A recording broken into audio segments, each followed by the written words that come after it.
ಈಗ ಜಿಲ್ಲಾ ಮಟ್ಟದಲ್ಲಿ ಮತ್ತು ರಾಜ್ಯ ಮಟ್ಟದಲ್ಲಿ ಸಂಗೊಳ್ಳಿ ರಾಯಣ್ಣ ಇದು ಜಯಂತ್ಯೋತ್ಸವ ನಡೀತಾ ಇದೆ. ಅದನ್ನ ತಾಲೂಕು ಮಟ್ಟಕ್ಕೂ ಕೂಡ ಕೊಂಡೊಯ್ಯಲಿಕ್ಕೆ ಪ್ರಯತ್ನ ಮಾಡೋಣ. ತಾಲೂಕು ಮಟ್ಟದಲ್ಲೂ ಕೂಡ ಮಾಡಬೇಕು ಅಂತಕ್ಕಂಥದ್ದನ್ನ ಮಾಡಲಿಕ್ಕೆ ಆದೇಶ ಮಾಡೋಣ. ಮೂರನೇದು, ಸರ್ಕಾರಿ ಕಚೇರಿಗಳಲ್ಲಿ, ಕಾಲೇಜುಗಳಲ್ಲಿ ಅವ್ರ ಫೋಟೋ ಇಡಬೇಕು ಅಂತಕ್ಕಂಥದ್ದು ಇನ್ನೊಂದು ಡಿಮ್ಯಾಂಡ್ ಇದೆ. ಅದಕ್ಕೂ ಆದೇಶ ಮಾಡ್ತಕ್ಕಂಥ ಕೆಲಸವನ್ನು ಈಗ ಜಿಲ್ಲಾ ಮಟ್ಟದಲ್ಲಿ ಮತ್ತು ರಾಜ್ಯ ಮಟ್ಟದಲ್ಲಿ ಸಂಗೊಳ್ಳಿ ರಾಯಣ್ಣ ಇದು ಜಯಂತ್ಯೋತ್ಸವ ನಡೀತಾ ಇದೆ. ಅದನ್ನ ತಾಲೂಕು ಮಟ್ಟಕ್ಕೂ ಕೂಡ ಕೊಂಡೊಯ್ಯಲಿಕ್ಕೆ ಪ್ರಯತ್ನ ಮಾಡೋಣ. ತಾಲೂಕು ಮಟ್ಟದಲ್ಲೂ ಕೂಡ ಮಾಡಬೇಕು ಅಂತಕ್ಕಂಥದ್ದನ್ನ ಮಾಡಲಿಕ್ಕೆ ಆದೇಶ ಮಾಡೋಣ. ಮೂರನೇದು, ಸರ್ಕಾರಿ ಕಚೇರಿಗಳಲ್ಲಿ, ಕಾಲೇಜುಗಳಲ್ಲಿ ಅವ್ರ ಫೋಟೋ ಇಡಬೇಕು ಅಂತಕ್ಕಂಥದ್ದು ಇನ್ನೊಂದು ಡಿಮ್ಯಾಂಡ್ ಇದೆ. ಅದಕ್ಕೂ ಆದೇಶ ಮಾಡ್ತಕ್ಕಂಥ ಕೆಲಸವನ್ನು ಮಾನ್ಯ ಮುಖ್ಯಮಂತ್ರಿಗಳಾದ ಸಿದ್ದರಾಮಯ್ಯನವರೇ, ನಿಮ್ಮ ಅವಧಿಯಲ್ಲೇ ಸಂಗೊಳ್ಳಿ ರಾಯಣ್ಣನವರ ಭಾವಚಿತ್ರ ಸರ್ಕಾರಿ ಇಲಾಖೆಗಳು ಮತ್ತು ಶಾಲಾ ಕಾಲೇಜುಗಳಲ್ಲಿ ಅಳವಡಿಸುವಂತಹ ಸರ್ಕಾರಿ ಆದೇಶ ಆಗೋಗ್ಲಿ. ಆಗಸ್ಟ್ 15 ಜನವರಿ 26ಕ್ಕೆ ಸಂಗೊಳ್ಳಿ ರಾಯಣ್ಣ ಜಯಂತ್ಯೋತ್ಸವ ಜಿಲ್ಲಾ ಕೇಂದ್ರದಲ್ಲಿ ಆಚರಣೆ ಮಾಡೋದಕ್ಕೆ ಬೊಮ್ಮಾಯಿಯವರು ಆದೇಶ ಮಾಡಿದ್ರು. ಅದನ್ನ ತಾಲೂಕು ಮಟ್ಟ ಮತ್ತು ಗ್ರಾಮ ಮಟ್ಟಕ್ಕೆ ವಿಸ್ತಾರ ಮಾಡುವಂತಹ ಸರ್ಕಾರ ಆದೇಶ ಆಗಲಿ. ಬಂಧುಗಳೇ, ಶ್ರೀ ಕನಕ ಟಿವಿ ಸಮುದಾಯದ ವಿಚಾರವನ್ನ ಪಾರದರ್ಶಕವಾಗಿ ಮಂಡಿಸುವಂತಹ ಪ್ರಾಮಾಣಿಕ ಪ್ರಯತ್ನ ಮಾಡ್ತಾ ಇದೆ. ಸಮಾಜದ ಜಾಗೃತಿ ಮತ್ತು ಸಂಘಟನೆಗೋಸ್ಕರವಾಗಿ ಪಾರದರ್ಶಕವಾಗಿ ತಿಳಿಸುವಂತಹ ವಿಚಾರ ಶ್ರೀ ಕನಕ ಟಿವಿ ಮಾಡ್ತಾ ಇದೆ. ಒಪ್ಪು ತಪ್ಪುಗಳಿದ್ರೆ ಖಂಡಿತವಾಗೂ ತಿಳಿಸಿ, ತಿದ್ದುಕೊಳ್ತೇವೆ. ಕನಕ ಟಿವಿಯನ್ನು ಸಬ್ಸ್ಕ್ರೈಬ್ ಮಾಡಿ, ಬಂಧುಗಳಿಗೆ ಹೇಳಿ, ಅರಸಿ ಬೆಳೆಸಿ.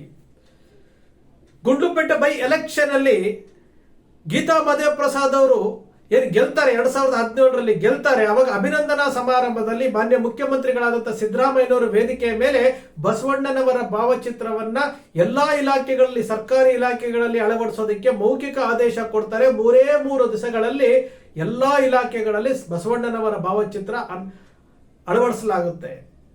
ಸಂಗೊಳ್ಳಿ ರಾಯಣ್ಣನವರ ಭಾವಚಿತ್ರವನ್ನ ಅಳವಡಿಸಬೇಕು ಅಂತೇಳಿ ಮುಖ್ಯಮಂತ್ರಿಗಳಿಗೆ ಸಾಕಷ್ಟು ಸಾರಿ ನಾವು ಮನವಿಗಳನ್ನ ಕೊಟ್ಟಿದ್ವಿ. ಮುಖ್ಯಮಂತ್ರಿಗಳು ಬೆಂಗಳೂರಿನ ಸ್ವತಂತ್ರೋತ್ಸವದ ದಿನ, ರಾಯಣ್ಣೋತ್ಸವದ ದಿನ ಮುಖ್ಯಮಂತ್ರಿಗಳು ಮೌಖಿಕವಾಗಿ ವೇದಿಕೆಯ ಮೇಲೆ ಹೇಳಿದ್ರು, ಸಂಗೊಳ್ಳಿ ರಾಯಣ್ಣನವರ ಭಾವಚಿತ್ರವನ್ನ ಅಳವಡಿಸಬೇಕು ಅಂತೇಳಿ ಏನು ಒಂದು ಬೇಡಿಕೆ ಇದೆ, ಮತ್ತು ತಾಲೂಕು ಮತ್ತು ಗ್ರಾಮ ಮಟ್ಟದಲ್ಲಿ ಆಚರಣೆ ಮಾಡೋ ಬೇಡಿಕೆ ಇದೆ, ನಾನು ಮಾಡ್ತೀನಿ ಅಂತ ಹೇಳಿದ್ರು. ಇವತ್ತಿನವರೆಗೂ 2 ವರ್ಷ ತುಂಬುತ್ತಾ ಇದೆ, ಇವತ್ತಿನವರೆಗೂ ಆ ಸರ್ಕಾರಿ ಆದೇಶ ಆಗಿಲ್ಲ. ದಯಮಾಡಿ ನಿಮ್ಮ ಅವಧಿನಲ್ಲೇ ಸಂಗೊಳ್ಳಿ ರಾಯಣ್ಣನವರ ಭಾವಚಿತ್ರ ಸರ್ಕಾರಿ ಆದೇಶ ಆಗಬೇಕು. ಇದು ನಮ್ಮ ಬೇಡಿಕೆ. ಯಾಕಂದ್ರೆ ಸಂಗೊಳ್ಳಿ ರಾಯಣ್ಣ ಅಂತಂದ್ರೆ ಇಡೀ ಕನ್ನಡಿಗರ ಅಸ್ಮಿತೆ ಪ್ರಶ್ನೆ, ಕನ್ನಡಿಗರ ಸ್ವಾಭಿಮಾನದ ಪ್ರಶ್ನೆ. ಸಂಗೊಳ್ಳಿ ರಾಯಣ್ಣನವರ ಭಾವಚಿತ್ರ ಸರ್ಕಾರಿ ಇಲಾಖೆಗಳಲ್ಲಿ ಅಳವಡಿಸ್ಬಿಟ್ರೆ ಸಿದ್ದರಾಮಯ್ಯನವರ ಕೀರ್ತಿ ಮುಗಿಲೆತ್ತರಕ್ಕೆ ಹೋಗುತ್ತೆ. ಇದನ್ನ ನಾವು ನಿಮ್ಮನ್ನ ಕೇಳ್ತಾ ಇರುವಂತದ್ದು. ಇಡೀ ಕುರುಬ ಸಮುದಾಯ, ನೀವು ರಾಜಕೀಯ ಕ್ಷೇತ್ರಕ್ಕೆ ಕಾಲಿಟ್ಟಾಗಿನಿಂದಲೂ ಇಡೀ ಕುರುಬ ಸಮುದಾಯ ಈಗ ರಾಜಕೀಯ ನಿವೃತ್ತಿಯನ್ನು ಘೋಷಣೆ ಮಾಡಿದ್ದೀರಿ. ಇಷ್ಟು ವರ್ಷಗಳ ಕಾಲ ನಿಮ್ಮ ಜೊತೆಯಲ್ಲಿ ಕುರುಬ ಸಮುದಾಯ ಇದ್ದು ನಿಮಗೆ ಓಟನ್ನ ಕೊಟ್ಟು ನಿಮ್ಮನ್ನ ಮುಖ್ಯಮಂತ್ರಿ ಸ್ಥಾನದವರೆಗೂ ತೆಗೆದುಕೊಂಡೋಗಿ ಇವತ್ತು ನಿಮ್ಮ ಜೊತೆಯಲ್ಲೇ ಇರುವಂತಹ ಕುರುಬ ಸಮುದಾಯದ ಕೆಲವು ಬೇಡಿಕೆಗಳು ನಿಮ್ಮ ಅವಧಿನಲ್ಲೇ ಪೂರ್ಣಗೊಳ್ಳಬೇಕು. ನೋಡಿ, ಯಾರ್ಯಾರೋ ಯೂಟ್ಯೂಬ್ ಚಾನೆಲ್ ಅಲ್ಲಿ ಹೇಳ್ತಾರೆ ಕುರುಬ ಸಮುದಾಯಕ್ಕೆ ಸಿದ್ದರಾಮಯ್ಯನವರು ಅದು ಮಾಡಿದ್ದಾರೆ, ಇದು ಮಾಡಿದ್ದಾರೆ. 700 ಕನಕ ಭವನಗಳು, IAS ಅಧಿಕಾರಿಗಳು, KS ಅಧಿಕಾರಿಗಳು, ಸಂಗೊಳ್ಳಿ ರಾಯಣ್ಣ ಪ್ರಾಧಿಕಾರ, ಕಾಗಿನೆಲೆ ಪ್ರಾಧಿಕಾರ ಎಲ್ಲವನ್ನೂ ಹೇಳ್ಬಿಟ್ರು. ಆದ್ರೆ ಅಲ್ಲಿ ಯಾವುದೇ ಉರುಳೇ ಇಲ್ಲ. ಅಲ್ಲಿ 700 ಕನಕ ಭವನಗಳಲ್ಲಿ ಕರ್ನಾಟಕದಲ್ಲಿ ಹುಡುಕಿದ್ರೆ 20-25 ಕನಕ ಭವನ ಸಿಗಕ್ಕಿಲ್ಲ. ಈ ರೀತಿ ಏನೂ ಆಗದೇ ಇದ್ರೂ ಸಹ ಕೆಲವರು ಹೊಟ್ಟೆ ಉರಿಯಿಂದ ಮಾತನಾಡ್ತಾ ಇದ್ದಾರೆ. ನಾವು ನಿಮ್ಮಲ್ಲಿ ಮನವಿ ಮಾಡ್ಕೊಳ್ತಾ ಇರೋದು ಇಷ್ಟೇನೆ. ಬಹಳಷ್ಟು ಮನವಿಗಳನ್ನ ಕೊಟ್ಟಿದ್ದೇವೆ. ಕುರುಬರ ಅಭಿವೃದ್ಧಿ ನಿಗಮ ಮಾಡಿ, ಅತಿ ಹಿಂದುಳಿದ ವರ್ಗಕ್ಕೆ ಸೇರಿರುವಂತಹ ಕುರುಬರಿಗೆ ಅಭಿವೃದ್ಧಿ ನಿಗಮ ಮಾಡಿ. ನೀವೇನು ಇದು ಅತಿ ಹಿಂದುಳಿದ ವರ್ಗಕ್ಕೆ ಸೇರಿಸ್ತೀವಿ 1B ಮಾಡ್ತಾ ಇದೀವಿ ಅಂತಾರಲ್ಲ, ಅದು ಜಾತಿ ಗಣತಿ ವರದಿ ಅಧಿಕೃತವಾಗಿ ನೀವು ಅಕ್ಸೆಪ್ಟ್ ಮಾಡಿಲ್ಲ. ಅದು ಇಂಪ್ಲಿಮೆಂಟ್ ಮಾಡೋದಕ್ಕೆ 10 ವರ್ಷ ಬೇಕೋ 20 ವರ್ಷ ಬೇಕೋ ಗೊತ್ತಿಲ್ಲ. ಕುರುಬರ ಅಭಿವೃದ್ಧಿ ನಿಗಮ ಮಾಡಿ ಅತಿ ಹಿಂದುಳಿದ ವರ್ಗಕ್ಕೆ ಸೇರಿರುವಂತಹ ಕುರುಬರ ಅಭಿವೃದ್ಧಿ ನಿಗಮ ಮಾಡಿ 1,500 ಕೋಟಿ ರೂಪಾಯಿನ ಅದಕ್ಕೆ ತೆಗೆದಿರಿಸಿ, ಸಮುದಾಯಕ್ಕೆ ನ್ಯಾಯ ಒದಗಿಸಿ. ಸಮುದಾಯವು ಶೈಕ್ಷಣಿಕವಾಗಿ, ಆರ್ಥಿಕವಾಗಿ, ಔದ್ಯೋಗಿಕವಾಗಿ, ರಾಜಕೀಯವಾಗಿ ಹಿಂದುಳಿದಿದೆ, ಅದಕ್ಕೆ ಬಲಿಷ್ಠಗೊಳಿಸುವಂತಹ ಕೆಲಸ ಕುರುಬರ ಅಭಿವೃದ್ಧಿ ನಿಗಮದಿಂದ ಆಗಲಿ ಅಂತ ಕೇಳ್ತೀವಿ. ಇನ್ನು ಮಳೆ ಗಾಳಿ ಬಿಸಿಲನ್ನದೇ ಏನು ಊರೂರು ಸುತ್ತಾ ಇರುವಂತಹ ಸಂಚಾರಿ ಕುರಿಗಾರರ ಈ ಸಂರಕ್ಷಣಾ ಕಾಯ್ದೆ ಅಂತ ಏನ್ ಮಾಡಿದ್ದೀರಿ ಅದನ್ನ ಇಂಪ್ಲಿಮೆಂಟ್ ಮಾಡಿ. ನೀವು ಹೇಳಿದ್ದೀರಿ ಆದ್ರೆ ಇಂಪ್ಲಿಮೆಂಟ್ ಆಗಿಲ್ಲ, ಅದೊಂದು ಮಾಡಿಕೊಡಿ ಅಂತ ನಾವು ಕೇಳ್ತಾ ಇರುವಂತದ್ದು. ಕನಕದಾಸರ ಹೆಸರನ್ನ ಧಾರವಾಡ ಯೂನಿವರ್ಸಿಟಿ, ಧಾರವಾಡ ವಿಶ್ವವಿದ್ಯಾಲಯಕ್ಕೆ ಹೆಸರಿಡಬೇಕು ಅಂತೇಳಿ ನಾವು ನಿಮ್ಗೆ ಪದೇ ಪದೇ ಮನವಿಗಳನ್ನ ಕೊಡ್ತಾನೆ ಇದ್ದೀವಿ. ರಾಷ್ಟ್ರಮಾತೆ ಅಹಲ್ಯಾಬಾಯಿ ಹೋಳ್ಕರ್ ಅವರ 300ನೇ ಜಯಂತ್ಯೋತ್ಸವ ಇವತ್ತು ನಡೀತಾ ಇದೆ. ಅಹಲ್ಯಾಬಾಯಿ ಹೋಳ್ಕರ್ ಅವರ ಜಯಂತ್ಯೋತ್ಸವ ಇವತ್ತಿದೆ. ಇಡೀ ದೇಶದಲ್ಲಿ ಜಯಂತ್ಯೋತ್ಸವ ಆಚರಣೆ ಮಾಡ್ತಾ ಇದ್ದಾರೆ. ದಯಮಾಡಿ ಮುಖ್ಯಮಂತ್ರಿಗಳು ಅಹಲ್ಯಾಬಾಯಿ ಹೋಳ್ಕರ್ ಅವರ ಹೆಸರಿನಲ್ಲಿ ಅವರ ಪ್ರತಿಮೆಯನ್ನು ಬೆಂಗಳೂರಿನ ವಿಧಾನಸೌಧದ ಮುಂದಗಡೆ ಸ್ಥಾಪನೆ ಮಾಡಬೇಕು. ಅಂತಹ ಉತ್ತಮ ಆಡಳಿತಗಾರ್ತಿ 35 ವರ್ಷಗಳ ಕಾಲ ಉತ್ತಮ ಆಡಳಿತ ಕೊಟ್ಟಂತಹ ಅಹಲ್ಯಾಬಾಯಿ ಹೋಳ್ಕರ್ ಅವರ ಪ್ರತಿಮೆ ವಿಧಾನಸೌಧದ ಮುಂದಗಡೆ ಸ್ಥಾಪನೆ ಆಗಬೇಕು. ಅಹಲ್ಯಾಬಾಯಿ ಹೋಳ್ಕರ್ ಅವರ ಜೀವನ ಚರಿತ್ರೆ ಪಠ್ಯ ಪುಸ್ತಕದಲ್ಲಿ ಬರಬೇಕು. ಇಡೀ ದೇಶ ಇವತ್ತು ಅಹಲ್ಯಾಬಾಯಿ ಹೋಳ್ಕರ್ ಅವರ ಬಗ್ಗೆ ಮಹಾರಾಷ್ಟ್ರ ಆಗಿರ್ಬೋದು, ಮಧ್ಯಪ್ರದೇಶ ಆಗಿರ್ಬೋದು, ಉತ್ತರ ಪ್ರದೇಶ ಆಗಿರ್ಬೋದು, ಗುಜರಾತ್, ರಾಜಸ್ಥಾನ ಈ ಭಾಗಗಳಲ್ಲಿ ಅಹಲ್ಯಾಬಾಯಿ ಹೋಳ್ಕರ್ ಅವರ ವಿಶೇಷ ಅಭಿಯಾನಗಳನ್ನ ಮಾಡ್ತಾ ಇದ್ದಾರೆ. ನಮ್ಮ ಕುರುಬ ಸಮುದಾಯದ ಹೆಮ್ಮೆಯ ಮಹಾರಾಣಿ, ಇಡೀ ಜಗತ್ತಿನಲ್ಲಿ ಯಾರೂ ಸಾಧನೆ ಮಾಡಲಾಗದಂತಹ ಸಾಧನೆಯನ್ನ ಮಾಡಿದಂತಹ ಅಹಲ್ಯಾಬಾಯಿ ಹೋಳ್ಕರ್ ಅವರಿಗೆ ಅವರ ಸ್ಮರಣಾರ್ಥಕವಾಗಿ ಕರ್ನಾಟಕ ರಾಜ್ಯ ಸರ್ಕಾರ ಅವರ ಸ್ಮರಣಾರ್ಥವಾಗಿ ಅವರ ವಿಚಾರವನ್ನು ಪಠ್ಯ ಪುಸ್ತಕದಲ್ಲಿ ಸೇರಿಸಬೇಕು. ಅವರ ಒಂದು ಮೂರ್ತಿ ವಿಧಾನಸೌಧದ ಮುಂದಗಡೆ ಸ್ಥಾಪಿತ ಆಗಬೇಕು. ಅಹಲ್ಯಾಬಾಯಿ ಹೋಳ್ಕರ್ ಅವರ ಬಗ್ಗೆ ಜಗತ್ತಿಗೆ, ಕರ್ನಾಟಕದ ಕನ್ನಡಿಗರಿಗೂ ತಿಳಿಯಬೇಕು. ಇದು ನಾವು ನಿಮ್ಮಲ್ಲಿ ಕೇಳ್ಕೊಳ್ತಾ ಇರುವಂತಹ ಮನವಿಗಳು. ಸಮುದಾಯ ಇವತ್ತು ಶಿಕ್ಷಣ ಸಂಸ್ಥೆಗಳಿಲ್ಲದೆ ಏನು ಬರಿದಾಗ್ತಾ ಇದೆ. ಇವತ್ತು ಜಿಲ್ಲೆಗೊಂದು ಕನಕಧಾಮ ಬೇಕು, ಜಿಲ್ಲೆಗೊಂದು ಕನಕಧಾಮಗಳಾಗಬೇಕು, ಕನಕಧಾಮದಲ್ಲಿ ಹಾಸ್ಟೆಲ್ಗಳಾಗಬೇಕು ಅನ್ನೋದು ಆ ಒಂದು ಮನವಿಯನ್ನು ತಮಗೆ ಕೊಟ್ಟಿದ್ದೇವೆ. ಇವತ್ತೇನು ಸಂಗೊಳ್ಳಿ ರಾಯಣ್ಣನವರ ಅಭಿವೃದ್ಧಿ ಪ್ರಾಧಿಕಾರ ಆಗಿದೆ. ಅಭಿವೃದ್ಧಿ ಪ್ರಾಧಿಕಾರ ಸೈನಿಕ ಶಾಲೆ ಇರ್ಬೋದು, ಅಭಿವೃದ್ಧಿ ಪ್ರಾಧಿಕಾರ ಆಗಿರ್ಬೋದು, ಅದು ಒಬ್ಬ ಹೋರಾಟಗಾರನಿಗೆ ಕೊಡ್ತಾ ಇರುವಂತಹ ಗೌರವ ಹೊರತು ಅದು ಸಮುದಾಯಕ್ಕೆ ಅನುಕೂಲ ಮಾಡಿಕೊಡುವಂಥದ್ದಲ್ಲ.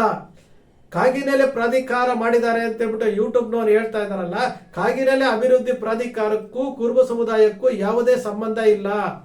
ಕಾಗಿನೆಲೆ ಅಭಿವೃದ್ಧಿ ಪ್ರಾಧಿಕಾರಕ್ಕೂ ಕಾಗಿನೆಲೆ ಕನಕ ಗುರುಪೀಠಕ್ಕೂ ಯಾವುದೇ ಸಂಬಂಧ ಇಲ್ಲ. ಅದು ಸರ್ಕಾರದ ಸಂಸ್ಥೆ. ಕನಕದಾಸರ ಬಗ್ಗೆ ಅಧ್ಯಯನ ಮಾಡಿ ಕನಕದಾಸರ ವಿಚಾರಗಳನ್ನ ಪ್ರಚಾರ ಮಾಡೋದಕ್ಕೆ ಕಾಗಿನೆಲೆ ಅಭಿವೃದ್ಧಿ ಪ್ರಾಧಿಕಾರ ಇರ್ಬೋದು. ಸಂಗೊಳ್ಳಿ ರಾಯಣ್ಣನವ್ರ ಬಗ್ಗೆ ಪ್ರಚಾರ ಮಾಡಿ ಸಂಗೊಳ್ಳಿ ರಾಯಣ್ಣನವ್ರ ಬಗ್ಗೆ ವಿಷಯ ತಿಳಿಸೋದಕ್ಕೆ ಸಂಗೊಳ್ಳಿ ರಾಯಣ್ಣ ಅಭಿವೃದ್ಧಿ ಪ್ರಾಧಿಕಾರ ಇರುವಂತದ್ದು. ಇದನ್ನ ದಾರಿ ತಪ್ಪಿಸುವಂತ ಕೆಲಸ ಬಹಳಷ್ಟು ಜನ ಮಾಡ್ತಾ ಇದ್ದಾರೆ. ಸಮುದಾಯ ಇವತ್ತು ಬಹಳ ಅತಂತ್ರ ಸ್ಥಿತಿಯಲ್ಲಿದೆ. ಸಿದ್ದರಾಮಯ್ಯನವರೇ, ನೀವು ನಮ್ಮ ಸಮುದಾಯದ ವ್ಯಕ್ತಿಯಾಗಿ 2 ಬಾರಿ ಮುಖ್ಯಮಂತ್ರಿ ಆಗಿರೋದು ನಮಗೆ ನಿಜಕ್ಕೂ ಹೆಮ್ಮೆಯ ವಿಚಾರ. ಆದರೆ ಸಮುದಾಯ ಇವತ್ತು ಏನು ಬೇಡಿಕೆಗಳನ್ನ ಹೇಳ್ತಾ ಇದೆ ಅದನ್ನ ಈಡೇರಿಸಬೇಕಾಗಿರುವುದು ಒಬ್ಬ ಸಮುದಾಯದ ನಾಯಕನಾಗಿ, ಒಬ್ಬ ಸಮುದಾಯದ ವ್ಯಕ್ತಿಯಾಗಿ ಮುಖ್ಯಮಂತ್ರಿ ಕುರ್ಚಿಯಲ್ಲಿ ಕೂತ್ಕೊಂಡು ಇವತ್ತು ಸಮುದಾಯ ಈ ಬೇಡಿಕೆಗಳನ್ನ ಹೇಳ್ತಾ ಇದೆ. ಕುರುಬರ ಅಭಿವೃದ್ಧಿ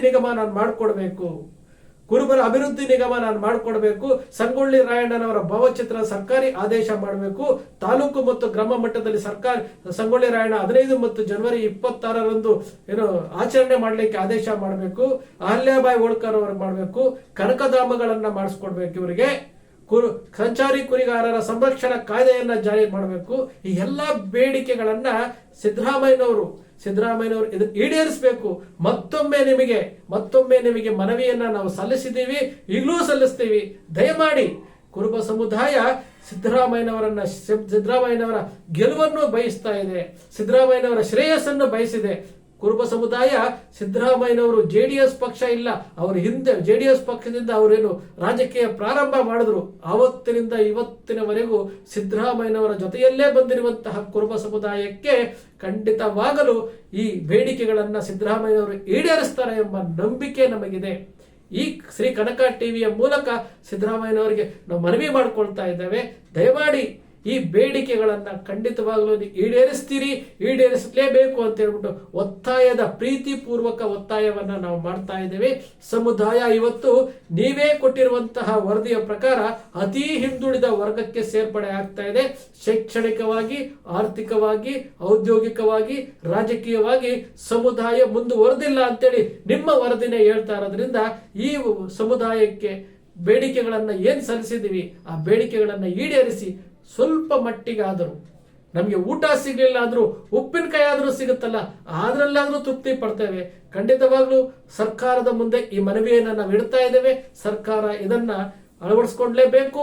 ಅಹಲ್ಯಾಬಾಯಿ ಹೋಳ್ಕರ್ ಅವರ 300ನೇ ಜಯಂತ್ಯೋತ್ಸವ ನಡೀತಾ ಇದೆ. ಇದರ ಬಗ್ಗೆ ಸರ್ಕಾರ ವಿಶೇಷವಾದಂತಹ ಕಾರ್ಯಕ್ರಮವನ್ನ ರೂಪಿಸಬೇಕು. ಬಂಧುಗಳೇ, ಶ್ರೀ ಕನಕ ಟಿವಿ ಯಾವತ್ತೂ ಸೃಷ್ಟಿ ಮಾಡೋದಿಲ್ಲ, ಸಮುದಾಯದ ವಿಚಾರಗಳನ್ನ ವಾಸ್ತವವಾಗಿ ತಿಳಿಸುತ್ತೆ. ಇಷ್ಟ ಆಯ್ತು ಅಂದ್ರೆ ಸಬ್ಸ್ಕ್ರೈಬ್ ಆಗಲಿಲ್ಲ ಅಂದ್ರೆ ಸಬ್ಸ್ಕ್ರೈಬ್ ಮಾಡ್ಕೊಡಿ.